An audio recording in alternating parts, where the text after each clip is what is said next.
Aujourd'hui, une poignée d'artistes saturent les médias et sont considérés comme les seuls représentants de la pop culture. Cette vision étroite ne représente qu'une fraction des artistes et ne s'adresse qu'à une frange limitée du public. En un mot, cette vision est déconnectée.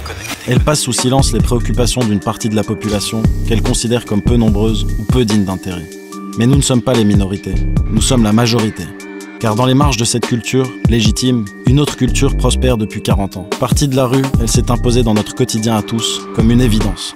Les gardiens de la culture le réalisent doucement, nous ne sommes pas dupes. Nous appartenons à cette jeunesse qui s'informe par elle-même, qui invente ses propres codes. Nous avons pris conscience des luttes et cette culture est devenue la nôtre.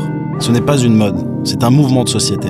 Mais malgré l'ampleur de cette vague, nos revendications sont invalidées, dénigrées. Nous racontons la violence, on nous accuse d'en être la cause. Nous cherchons à évoluer, on nous ordonne de rester à notre place. Nous parlons à tout le monde, mais on nous réduit à la caricature de celles et ceux qui s'expriment.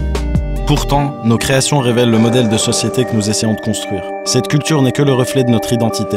Bouillonnante, complexe, multicolore. Les cultures urbaines sont partout, sauf dans l'image qu'on nous dresse de la culture. Depuis trop longtemps, ces artistes sont occultés. Les aspirations de leur public, nos aspirations, ignorées. Aujourd'hui, on ne veut plus de la place qu'on nous assigne.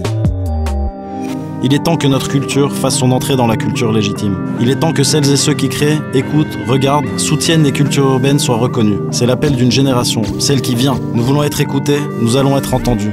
Si personne ne nous donne la parole, alors nous la prendrons.